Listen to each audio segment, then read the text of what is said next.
Okay, so I'm just gonna tell my story. I was born in 2000. My first brother, was born in 2004. Ever since there, my life just started going down. My mom got into drugs even worse than she already was.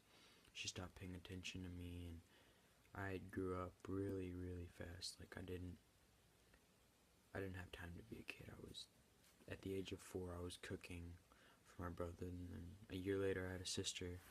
My mom had another kid, my sister, and I was cooking and cleaning, and by the time I was 7, I was doing everything a parent should be doing. I was cooking, cleaning, doing laundry, buying groceries, everything. The only thing I didn't do was pay the bills. My mom had a boyfriend for that at all times. She always had a boyfriend. I don't know. I was probably like 7 or 8 when she started dating this guy named Ben. He ran away from the military. I probably shouldn't be saying that though because he'd get arrested. But anyways, he ran away from the military and he was dating my mom and yada yada yada. I liked Ben. He was really cool. I liked Ben. I miss Ben. And then she split up with Ben and she got with this other guy. His name was Salvador. Salvador, I considered him my dad more than I actually consider my dad my dad. He taught me just about everything I know about everything. Working, anything. Just being a man. He taught me about that. Let's put it that way. Salvador taught me about being a man. His brother, Patrocinio is his real name. That's a mouthful. So I just call him Patos. I should call him Pato el Taco. But that's a different story. Anyways. So, yeah. Salvador and me and Patos, we'd all go, because Salvador owns his own company. He builds fences around the panhandle of Texas. And at 9, I was going to work with him full time. He'd pay me what he paid all his other workers. Billy, Tony. If they watch this video and they recognize me, they'll know who they are. But I doubt this video will make it all the way to them. I doubt it'll even make it past 4 views on YouTube. But if it does, cool. But, yeah. I miss them all. But, yeah. Salvador, he was there, and I got arrested when I was 11. False accusations. Things I'll talk about later if I decide that I want to keep up with YouTube. But I got arrested when I was 11. Salvador, he was the only person I ever said my dad was. They'd ask me who my dad was. My answer was Salvador. Salvador, Salvador, Salvador, Salvador. Like, that's a Mexican name. He's a Mexican. You're white. My dad's Mexican, apparently. I didn't care. That wasn't what it was about. It wasn't about his race. It wasn't about anything like that. It was just about who he was to me, how he treated me, and how he made me feel. My mom left him because I got arrested. It was my fault that she left him. And it kind of was, because when I got arrested, he felt like he'd failed me and my family, and he started dating this other chick, cheating on my mom. I blame myself for that to this day. I'm constantly fighting depression and anxiety and anger. I've moved over 10 times in the last 3 years, just from different group homes, and now I'm finally at a foster home that I like. Unfortunately, it's 12:49 a.m. and it's the last day I'm gonna be here. I'll be leaving this place at around 9:30 in the morning, which is in like 3 hours. But I don't care. I'm not gonna sleep tonight. I can't. I'm too anxious. But anyways, I'm 16. My life has sucked, but I'm trying to change that. But it seems anytime I'm doing good, I always find a way to mess up.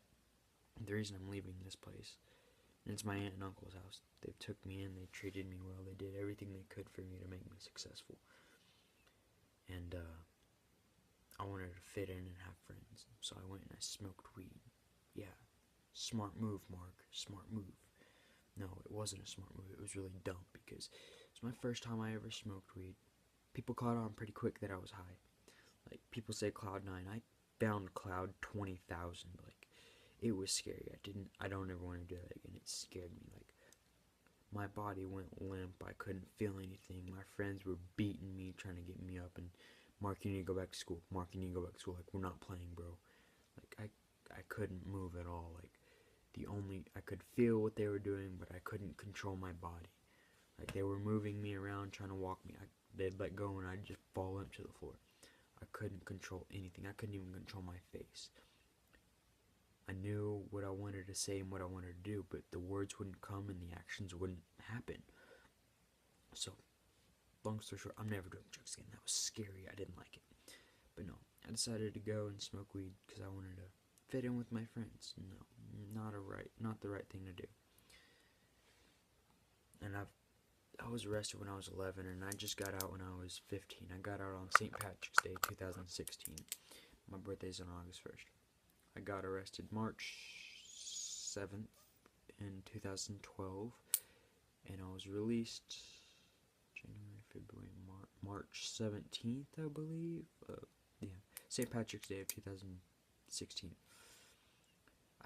There weren't girls where I was. I was in an all-male facility because the accusations that were laid upon me didn't allow females to be around me. So I'm really behind on my social experiences. And, yeah, so when I got out, all I wanted to do was find a girlfriend. I tried everything. I acted how people wanted me to act. I let one of my best friends talk to a girl for me using my Facebook account. Not a good idea, guys. I did everything. I tried to date middle schoolers, like 8th graders, when I was a sophomore in high school. No, that's not good either. Because then when those kids become freshmen in high school, when you're a senior, they're like, oh, yeah, he's weird. Yeah, it kind of is weird, guys. I regret it. I tried everything. I finally started talking to this girl, just being me, letting her know who I was, being me, didn't let anybody know I was talking to her. She just messaged me out of the blue one day because she saw my arm. She saw that it had cuts and scars on it, and she asked why they weren't so clear, and I told her why and how I got them to go away. She showed me hers, and she was like, well, I need these to go away because I'm going to the skin doctor soon. We've just been talking ever since then. I got grounded when I started smoking weed, and we haven't talked for a while because I was grounded. They took everything away from me, and then they're kicking me out. Well, they're not really kicking me out, but they can't keep me anymore. It sucks. It really does. I did a lot of stuff this summer just for my uncle, but just because I know he can't do a whole lot himself. He bought me a vehicle, and then I traded that vehicle for another vehicle, and he wasn't mad. He was actually kind of proud of me that I'd made a decision on my own that in the end turned out really good for everybody. I got a nice 4-wheel drive vehicle. I really need it because I live 34 miles out in the middle of nowhere, literally. Well, yeah, literally. The closest town is 34 miles away. The closest town other than that is still 34 miles away. And the other closest town is still 34 miles away. We're literally in the middle of everywhere, but in the middle of nowhere. And, yeah. So, I don't really know how I'm going to end this video, but I don't want to end it telling everybody where I live.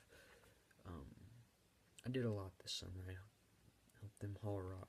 They just get boulders and whatnot and sell them for decorative art and stuff.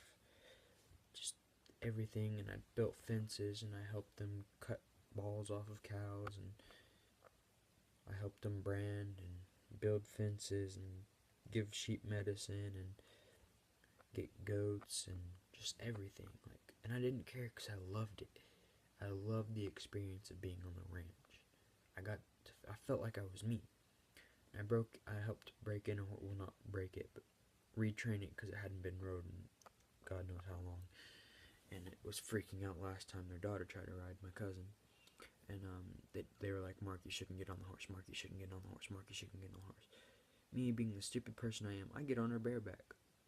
But it wasn't even that bad. She didn't mind because I was always out in the field petting her, combing her, everything. I spent a lot of time with this horse. They're like, Mark, we don't think you should get on. I got on it, bareback, just spur of the moment, jumped on her. She didn't do anything. So I got a halter because she didn't mind halters at all. I grabbed a halter, put it on her, and I rode her like that for a while. One day, I'm like, okay, you know what, guys? I'm just going to put a saddle on her. I'm going to see what happens. Like, Mark, we don't want you to do that. We don't have to take her to the hospital. So I put the saddle on her. Nothing happens. I ride her, and everybody gets to ride her. Have fun. So, yeah. That's how my summer went. And then now I'm getting moved tomorrow because I wanted to be stupid and smoke pot. But no. If I wouldn't have done that, if I would have just said no, I'm not going to do that, I could be enjoying things like that a lot more. I don't know if I want to keep doing this or not on YouTube, but if you liked my video and you want more explanations and other things, just comment whatever you're supposed to do on YouTube. I don't know, I just watch music. I see blogs and vlogs and stuff or whatever, but I don't know if I want to do that yet, because I don't know if I'm going to get followers or whatever, but whatever it is. But if you feel like you want more, I don't really care sharing my story. I'd rather share it to let people know what it's like. Yeah, God bless.